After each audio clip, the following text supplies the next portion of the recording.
All Renegades of Puck to the trenches. It's time for Renegades of Puck TV. Welcome to the bunker.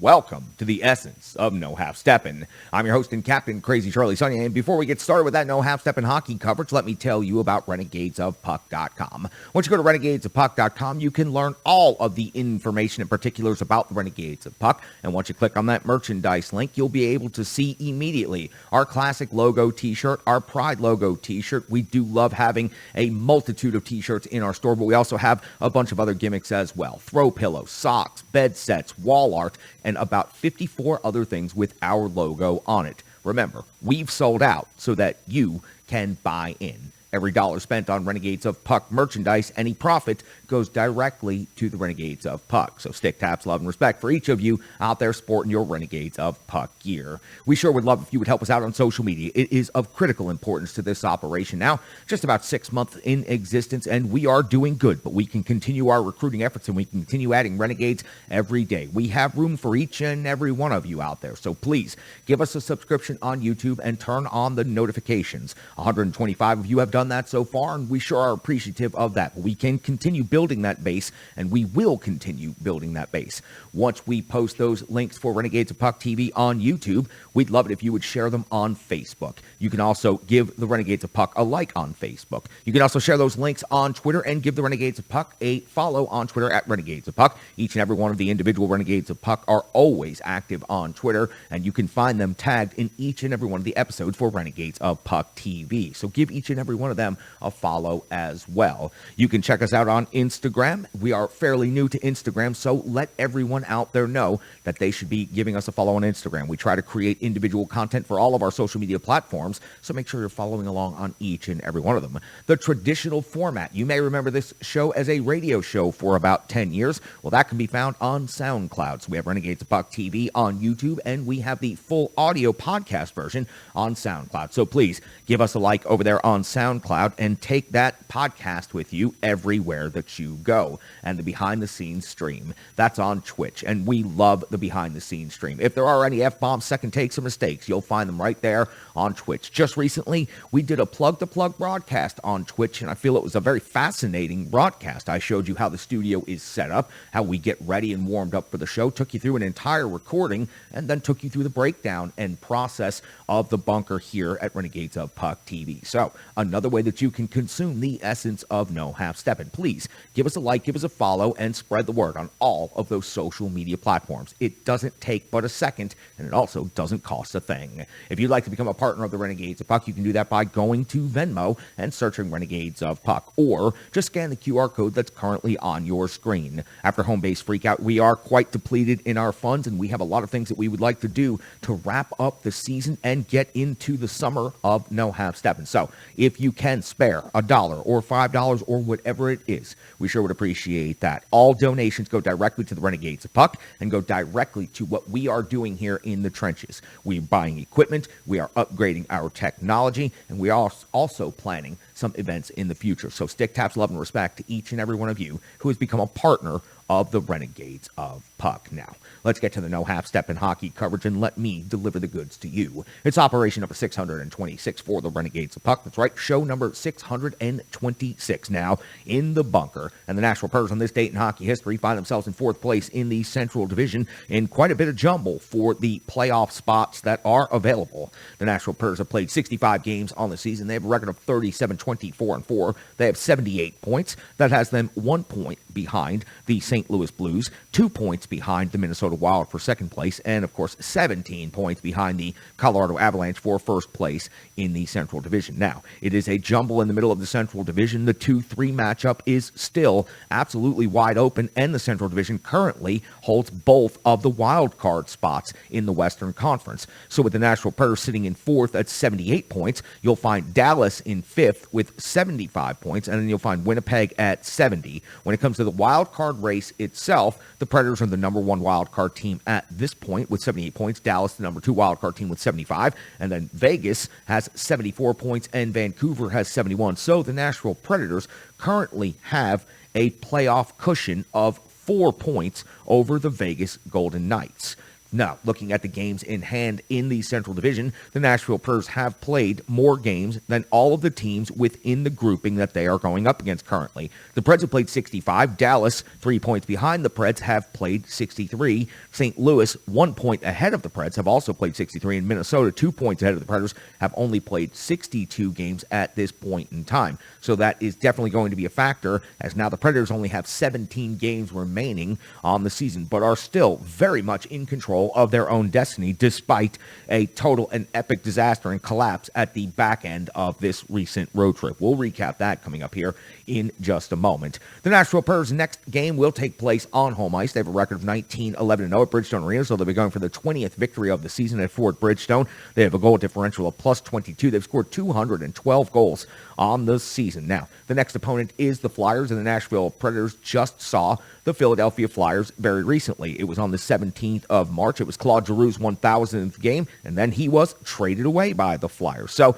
the Nashville Predators fell on that day in Philly 5-4. The Preds did lead 4-3, 4:15 left in the third period, but were unable to maintain that lead, and then were unable to hold the tie at the very end of the game. Roman Josi, the standout performance for the Preds in that game with 3 assists. UC Saros took the loss, and lopsided numbers as of late for the Nashville Predators starting goaltender, 28 out of 33, 5 goals allowed in that game. So the Nashville Predators will now wrap up the regular season series against the Philadelphia Flyers on home ice, and frankly, it is a must-win because the Philadelphia Flyers are 7th in the Metro Division, only 53 points on the season, an overall record of 21, 32, and 11, a road record of 8, 17, and 5, a goal differential of minus 58. Now, Claude Giroux is no longer a part of this team, so the Flyers are even weaker than they were when the Nashville Predators went into Philadelphia. Let me recap the action for the Flyers on the schedule since they played against the Nashville Predators at home. On the 18th, it was a 3-1 loss at Ottawa, then a 2-1 win versus the New York Islanders. On the 22nd, a 6-3 loss at Detroit, and most recently on the 24th, a 5-2 win at St. Louis. They will be in Colorado to take on the Avalanche before their next game in Nashville against the Predators. For the Predators, once they face off against the Philadelphia Flyers and wrap up that season series, it'll be the first time this season they will see the Ottawa Senators. That will take place on Bridgestone Arena ice. And then Friday night, they will be off to Buffalo. Again, first time they have met that team this season. And on the 5th of April, Minnesota comes to town. That is going to be a pivotal Central Division matchup. The 7th of April, the Nashville Predators will be at Ottawa. And then on the 9th of April, the Florida Panthers, one of the best and biggest stories in the NHL this season, will be here in Nashville. For the Nashville Predators, they have injuries right now that are leading to significant problems, and we definitely saw that at the back end of this road trip. Now, Benning, Fabro, and Borowiecki, or 50% of the defense that usually plays for the Nashville Predators is out injured, and some of them are going to be out for some significant time. For the Nashville Predators, whatever they have done so far to try to fill in, it is frankly not working. 12 goals against in the last 2 games. Let's get into the matchup between these two teams and the NHL rankings and statistical metrics. The Nashville Predators do lead in many of them, but the Preds numbers have been slipping as of late. These last 2 games certainly have made an impact. Goals for the Preds at 3.23. They are 13th overall in the NHL, while Philadelphia is 2.56. That is 31st. That is one spot from last in the league. Goals against the Nashville Predators lead in this stat as well, 14th overall, 2.89. Goals for on the Philly side is 3.41, or 24th in the league. Shots for the Nashville Predators have been near the bottom of the league all season long in this metric, 29.4. That is 26th, so Philly leads in this category, generating 30.6 shots on net per game. That is 17th best in the NHL. Shots against, the Nashville Predators have taken a dive in this metric as of late. Now, 32 shots against per game. That is sunk to 21st in the NHL, and when you give up 50 shots against the Golden Knights, you are certainly going to see a change in that statistical metric. 28th for Philadelphia, giving up 33.8, so expect a lot of pucks to be on the net in this game at Bridgestone Arena. Now, the Nashville Predators power play does have an incredible advantage over Philadelphia. The Preds power play is rated 6th in the NHL. They've converted 50 times on 203 opportunities, or 24.6%. You look over at the other side of the ledger, and the Philadelphia Flyers are just simply abysmal. 25 out of 187 opportunities, that's 13.4%, or 32nd in the NHL. I don't believe I've gotten to say 32nd in the NHL too many times this season, so that really jumps off the page at me. The penalty kill, the Nashville Predators also lead in this statistical metric. 16th best in the NHL, 79.6%. They have given up 46 power play goals against. Philadelphia's given up 45 power play goals against, but only killing off 75.4%. That's 26th in the league. Both teams, of course, have high-skilled individuals, and even with taking Claude Giroux off the Philadelphia Flyers stat sheet, they still have some impressive numbers. Atkinson's leading the team in scoring with 23 goals and 25 assists for 48 points. Konecny's at 12 and 30 for 42. Farabee, who just had a very good game against this same Nashville Predators team, 14 goals and 16 assists for 30 points. Lawton, 11 and 17 for 28. And James Van Riemsdyk, 15 goals and 12 assists for 27 points. In net, Carter Hart, 13, 20, and 7. A 9-10 save percentage, 2.97 goals against average, but he played very good against the Nashville Predators in his most recent opportunity, coming away with the victory. Now, for the Nashville Predators, these numbers are actually otherworldly, considering all the years and all the stats I've read for the Nashville Predators when doing these game previews and recaps. These numbers are starting to hit such historical places that it is almost weird to be talking about it. Roman Josi does continue his point-scoring streak, now 18 goals and 61 assists for 79 points on the season, 7th overall in the NHL, 2nd in the NHL in assists, and of course the only defenseman anywhere near that type of scoring. Duchesne, 34 and 32 for 66 points. Forsberg, 36 goals, now after adding another one, 28 assists, 64 points. Johansson's at 17 and 32 for 49. Granlund's at 9 and 39 for 48. Jeannot, 21 goals, 15 assists, 36 points, and Tanner Jeannot did not skate in the game last night. His wife was in Nashville going into labor, so he hopped on a plane immediately after warm-ups, headed back to Nashville, and family should always come first. It is a game, it is a sport, and for some of you who way overreacted to that, Tanner Jeannot missing one game to be there for the birth of his child is significantly more important than Tanner Jeannot being out there to play one regular season game against the Las Vegas Golden Knights. Let's please have some perspective in the situation. Life comes before sports. Tanner Jeannot, 21 goals on the season, 36 points overall. UC Saros, for all the time we spent talking earlier in the season about how he was going to be a Vezina finalist, he is still having an incredible season. 31 victories is very impressive. 20 losses, 3 overtime losses. His save percentage, though, has taken quite a dip, and he has been on the wrong side of some really odd-numbered gold box scores lately. 921 save percentage, 2.55 goals against average.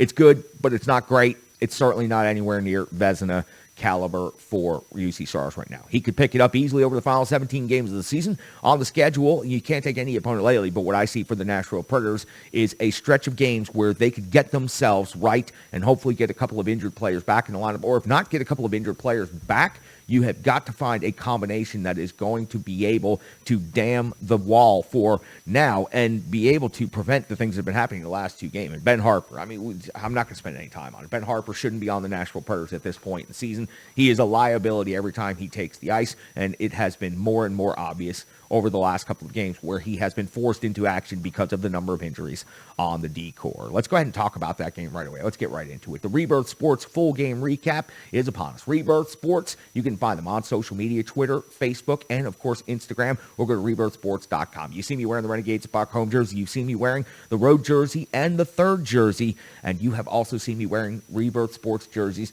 in league play for the Mighty Drunks for many years now, in tournament play for the Wish Cup, and in the United States Pond Hockey Championships. Everywhere I go, everywhere I skate, Rebirth Sports is representing with the best looking threads out there on the rink. They can do the same for your organization. They're not just jersey makers, they're hockey tailors, and they can take your vision and make it a reality. Believe me, I work very closely with these guys as partners and as small businesses. We bounce ideas off of each other. We talk a lot. They're incredible people. They're great partners. They have a great product. They hit all of the check marks for things that I want associated with here in Renegades of Puck. So, Rebirth Sports, just go check them out. Let them know what you need and let them start working on it right now. Believe me, they'll come through for you. They'll deliver the goods they have every single time for me, and I know I look forward to continuing a very long and continuous partnership with Rebirth Sports. Let's get into that full game recap. Let's go all the way back to this date in hockey history, 3/24 of the year 2022, when the Nashville Predators win in Las Vegas to take on the Golden Knights, closing out the regular season series. John Hines deployed his line combinations as following.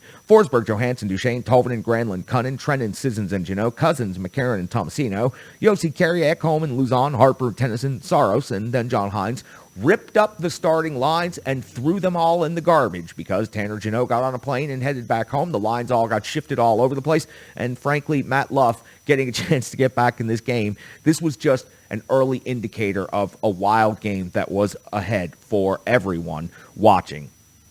33 seconds into the first period, UC Saros comes up with a save on Waugh. It was the first shot of the game for either team. At 1:31, Janmark's got his 9th goal of the season, putting Las Vegas on the board with a 1-0 lead. It was Peter Angelo with a long shot that was deflected in the high slot. At 5:19 of the first period, Thompson comes with a save on Tomasino off of the rush. First shot on goal for the Nashville Predators does not come till 5:19 of the period. At 8:31 of the first period, UC Saros comes up with a save on Dodonov through traffic. At 10:47, Saros comes up with a save on Theodore. Vegas, at this point in the first period, is out shooting the Nashville Predators 12-2. At 13:45 of the first period, Roy's got his 13th goal of the season. It was Tolvanen with a terrible turnover that ends up in the back of the net.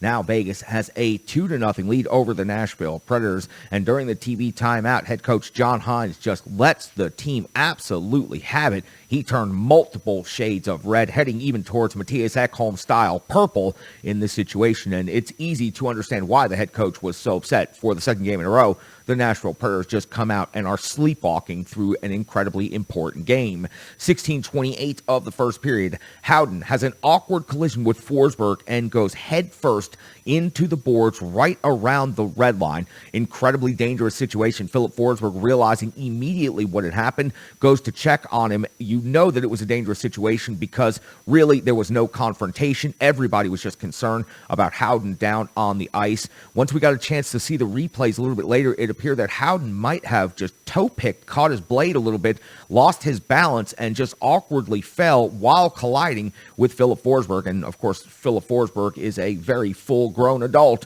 and the weight did not help the situation. The momentum certainly did not help the situation. Howden had to be stretchered off of the ice, a significant injury. It appeared for several moments that they were going to end the first period right there and begin intermission with 3:31 left in the first period, but I believe it was just chaos and utter concern for the player. None of the players left the bench when it seemed that they had made that decision, so everyone just kind of hung around, and then it seemed as if the injury situation, or at least the paramedic situation on the ice, resolved fairly quickly after that. So they just decided to go back to center ice and drop the puck. It was a highly confusing several minutes there, and a highly concerning several minutes, more importantly than the chaos around the gameplay itself. The concern over Howden, we would receive, and I'll break normal game recap format right now, we would receive word throughout the game that Howden was improving, he was in stable condition, and that the injury did seem like it would be fully recoverable. And that is incredibly great news. You can see Philip Forsberg, and the expression on his face was of great concern. Everyone was concerned. Unless you're inhuman. That's the only way you wouldn't be concerned. So Howden is obviously out of the game. They do finish the rest of the first period, but everybody's kind of just shook at this point. So both teams up and down the ice, a couple scoring opportunities. UC Saros making a couple of saves to keep the Preds at least reasonably in this. At the intermission, 15-9 shots on goal in favor of Vegas. We go into the second period. We're 2:52 in, and Carey is off to the box for Nashville. 2 minutes for holding. There's a Carey on each team, after all. Dodonov gets his 16th goal of the season on the power play, giving Vegas a 3-0 lead. 4:01 of the second period. Kolesar's off the box. 2 minutes for holding. That's where we see Philip Forsberg score his 36th goal of the season. It was the captain, Roman Josi, with a 5-star zone entry and setup of Forsberg at the back post. He was driving towards the blue line and then suddenly wheels right around the defender and just speeds off away from him, fakes out the goaltender, and sets up Forsberg for the easy tap into the empty net. The Nashville Predators are at least on the board, but Vegas still leading 3-1. 5:28 in the second period. Sissons off the box. 2 minutes for interference. Saros comes with a save on Stevenson. Luzon is then injured by a block shot. He remains out, but he cannot really move out there on the ice, just kind of stays around the slot, and was able to at least get a stick lift in there at one point. So another Nashville Predators defenseman now going off to the locker room injured. Harper then off to the box 2 minutes for cross-checking. It would be a 5-on-3 for only 4 seconds, but then another full power play as Vegas would capitalize on that with Eichel scoring his 6th goal of the season. He drove the slot and goes short side on UC Saros with the score. Vegas now with a 4-1 lead. Shots on goal at this point in the game, halfway through, Vegas is outshooting Nashville 30-11. At 13:36, Vegas's Carrier goes off the box, 2 minutes for interference from the bench. Again, the chaos of this game. You never really see things like this happen. He grabbed Luzon off from the bench around the head area as he was skating by. The PK does its job because the Nashville Predators do not score. We hit the end of the second period. Vegas now has 36 shots on net. The Preds are able to generate up to 23 by the end of the second period. 2:39 of the third period. UC Saros is still out there attempting to keep the Nashville Predators in this thing. 6:20 of the third period. Yossi's off the box, 2 minutes for tripping. Saros has to come up with numerous saves on this penalty kill. 10:21, Thompson comes with a save on Carrier's drive to the net. 12:41, Ekholm and Janmark are off to the box, 2 minutes each. It was a scrum after UC Saros made a save, and then he jammed away one extra time, and Matthias Ekholm certainly took problem with that. A 4-on-4 for 2 minutes. 14-13, Tennyson's off to the box, 2 minutes for high sticking. Stevenson scores his 16th goal of the season. It was just a perfect setup by Eichel and a lot of heat on that pass for the primary assist. 5-1 in favor of Vegas. Now Peter Angelo scores his 11th goal of the season at 17:07. It was a tic-tac-toe for the 50th shot on goal and the 6th goal for the Las Vegas Golden Knights, now leading 6-1 in this game. At 18:37, Cousins and Janmark go 5 minutes each. Why not to wrap up the game? And that would be your final. The Las Vegas Golden Knights 6, the Nashville Predators 1. Vegas gets 50 shots on goal. Nashville 33. So the Preds dropped 2 consecutive games on the road by identical scores of 6-1. It was obvious from the start that this was going to be a game full of chaos and trouble for the Nashville Predators. They did not seem to have much of their skating legs early on in this one. The back end of this road trip has simply been a disaster for the Nashville Predators. 12-2 is what they have been outscored in the last 2 games overall. Now, they get an opportunity to come home and face off against the team that they should be able to handle, but it's a team they should have been able to handle back on the 17th of March, and they were unable to, blowing a late lead in that game. Preds got to get back to basics. They got to start playing north-south hockey. They got to start playing more physical again, and they have got to start getting that forecheck and cycle rolling. They have been unable to implement that. I don't know if it's tired legs right now. I don't know what it is, but the Nashville Predators do not look like the same team that they have looked like for the majority of the season. The good news for the Preds, not only are they coming home to face off against a Philadelphia Flyers team on Sunday, which means an extra day between the days off, then Tuesday, Ottawa, and then not again until Friday in Buffalo. So the Nashville Predators have a little bit of a lighter schedule for the next couple of days. Go ahead and get some rest and recovery and get that business handled, because if you come back on home ice and you do not take care of that business against Philadelphia Flyers and against Ottawa and then against Buffalo, well, you're going to find yourself in a tough spot. Right now, you control your own destiny, and there's no reason to panic or to get too upset. But the D-core, with 50% of them being out due to injury right now, that is something you are going to have to find a plug immediately for that is going to be able to hold water moving forward. The Preds still well within the Central Division pack, still only 1 point out of the 2-3 matchup, which is an automatic qualifying spot, and well within the race for the number 1 wild card spot. So, as bad as it seemed the last 2 games for Nashville Predators fans, it's not that bad, and they're still well in control of their own destiny. Just a terrible, terrible couple of results in a row for the Nashville Predators. Now, there's no reason to even stop right there. Let's just go ahead and continue right on through. UC Saros with 44 out of 50 in this game, 6 goals against, and he has been on the lopsided end of some box scores and numbers as of late. I'm going to tell you, it's just no support in front. We saw Big Save Dave, now we saw UC Saros. Each of them gave up 6 goals in respective games, and it is because the team in front of them is not playing up to their capabilities, and it's also because they're dealing with a lot of injuries on the defensive front of things.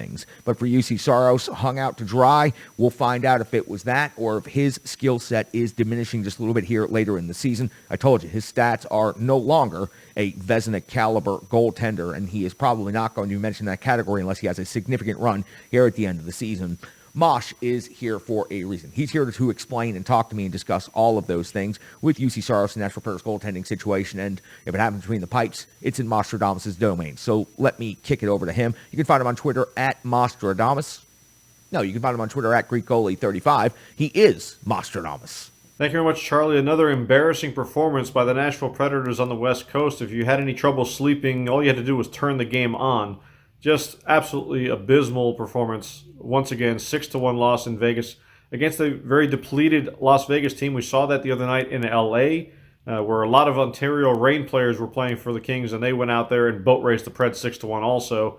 Not something you want to see by the Nashville Predators. I don't care if you have 4 defensemen, 5 defensemen. I don't care how many are banged up. The two teams they just played had all kinds of injuries to star players, and they just did not show up. So between the pipes, of course, UC Sharks never had a chance. Count them, 50 shots on goal against. Versus a team that had just been shut out 2 games in a row. They gave up 50 shots on goal and surrender 6 goals. Just inexcusable performance by the Nashville Predators. And they really owe Saros an apology after that performance. They just absolutely left him hung out to dry multiple times. He did everything he could to keep the team in the game early on, to give them a fighting chance when they got to 3-1. Logan Thompson on the other side may have just been a cone out there blocking the net. It didn't matter. The puck just bounced off of him all over the place, and the Preds just showed zero willingness to get to the front of the net and pounce on those rebounds and get some pucks in the net. And the opportunity was there. If they played a halfway decent game, they may have come out on top in this one.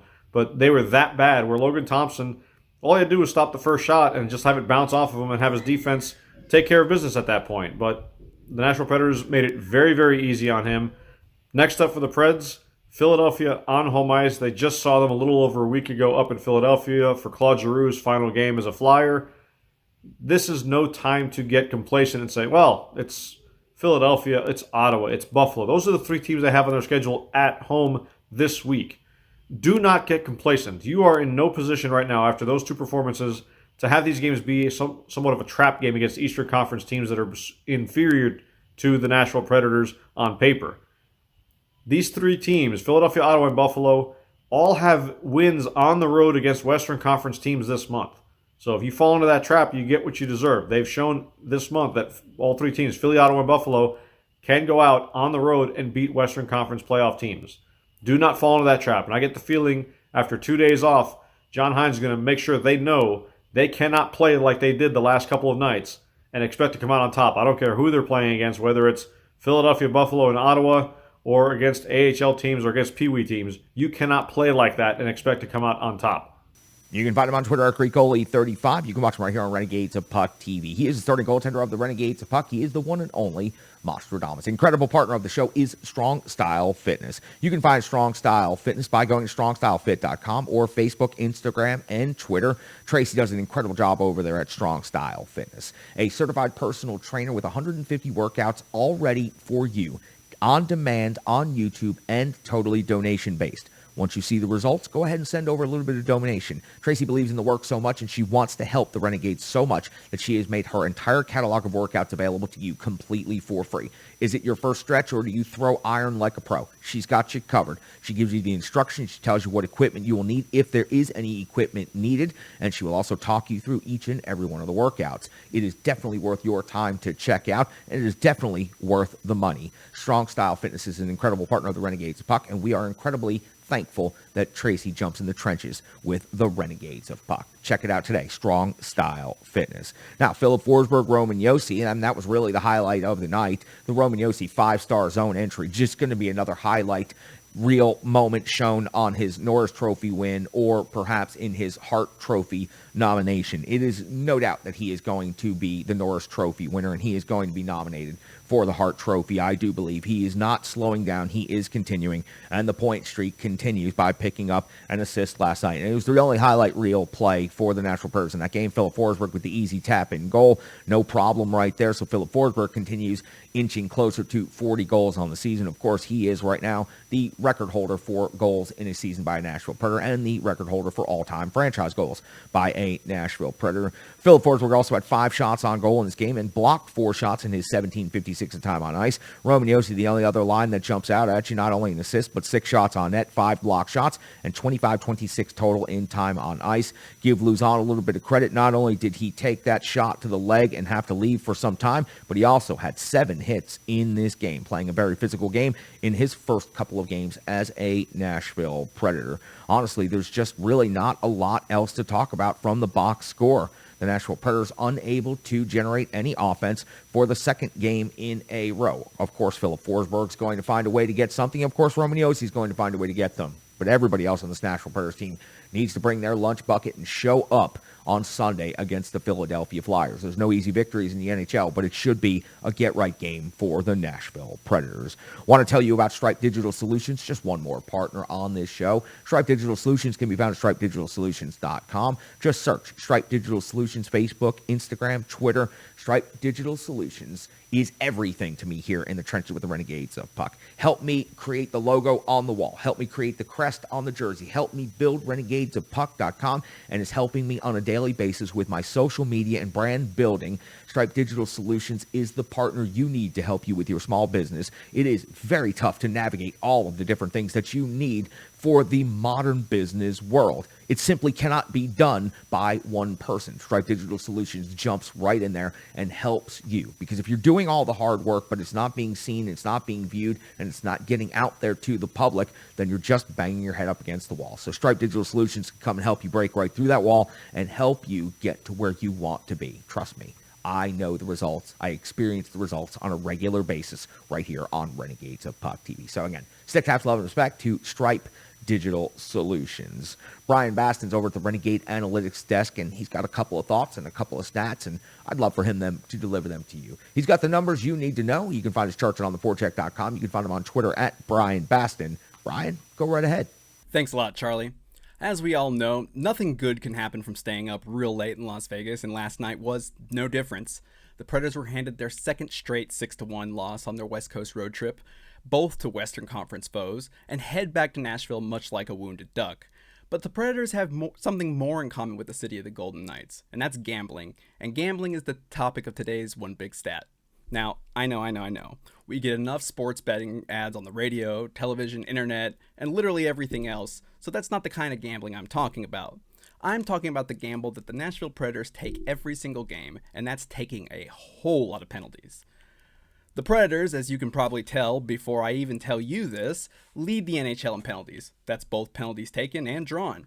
And while Juuse Saros' penalty killing save percentage has improved this year from last, he's facing more opponent power plays than anybody else in the league, and as you saw last night, it's taking a toll on him. The Preds are 6th in the NHL in PK goals allowed, yet have more PKs overall than anyone. So I would think that the league's 16th ranked penalty kill, if they had to kill penalties a lot less per game, I can imagine it would get a little bit better. The skaters would be more rested, Saros won't be facing a barrage, and the penalty killing percentage would likely improve. But just how are the Predators managing their current level of success with so many penalties?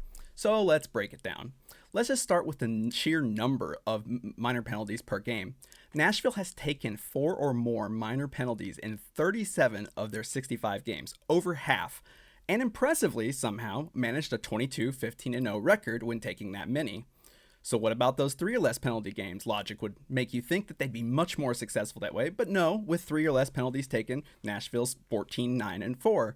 About the same type of points percentage. They're getting points in the standings no matter how many penalties they take, so maybe raw penalty counts isn't really the key. They are winning those games more often than not, but that's only half the story, so why not compare those penalties taken to what the opponent does and use penalty differential? When Nashville had a +1 or better penalty differential, they are 2-4-0 on the season, which just seems a little bit odd. Oddly enough, speaking of, when their penalty differential is less than -1, they're 8-8-0, perfect 500. The key is that those close games where Nashville is an impressive 27-11-4. When the Predators are playing tight and staying within a penalty of their opponents, they're winning at an impressive rate, but they can still win or lose with a good or bad differential. So you might be thinking, what did this even tell us? No matter how many you look at penalties taken in a game, be it the count or the differential, Nashville's finding ways to win games despite the time shorthanded. But just because they're doing well despite those penalties doesn't mean that they can't improve, and that brings me back to my point. When the Predators are shorthanded, they're obviously down a player, but not just that, but they're taking time away from the offense at even strength. They're putting increased pressure on the penalty killers, and most importantly, they are putting Juuse Saros in high-volume situations that he cannot keep up with, especially with the amount of games he's played this season. If the Preds are going to continue to play games with 4 or more penalties, we're going to see what we saw last night. A tired defense and an overwhelmed UC Saros. Clean up the penalties, maybe just 1 less per game, and I'm willing to bet the scoreboard starts looking better both for the rest of the season and hopefully into the playoffs, and that's today's one big stat. You can find him on Twitter at Brian Baston. You can check out his charts at ontheforecheck.com. You can watch him right here on Renegades of Puck TV. Before we head out of the bunker today, you know that there have been Renegade couriers dispatched all across the hockey landscape, aiming to deliver to high-value targets their exclusive Renegades of Puck jerseys and handwritten notes from me, the captain of the Renegades of Puck. Now, I have dispatched several couriers to several very important people, and yesterday we were able to give Mr. President himself, Sean Henry, the Nashville Predators CEO and president, his very own Renegades of Puck jersey. You'll notice in the photo it is the newest Renegades of Puck jersey with the established 2019 on the crest. We are incredibly proud to have that jersey in that office with that gentleman. Thank you, Mr. President. It means a lot to me personally, and it means a lot to the Renegades of Puck to have you as a member of the High Council of Renegades. We're available to help you out and assist with any project, anytime. Don't hesitate. You know exactly how to find us. For Mostradamus, for Sean C. Smith, for the ultimate one, for K. Perk, for Brian Basson, for Ann K., for Rachel K., and each and every one of you Renegades of Puck. I can't say it enough. Stick taps, love, respect.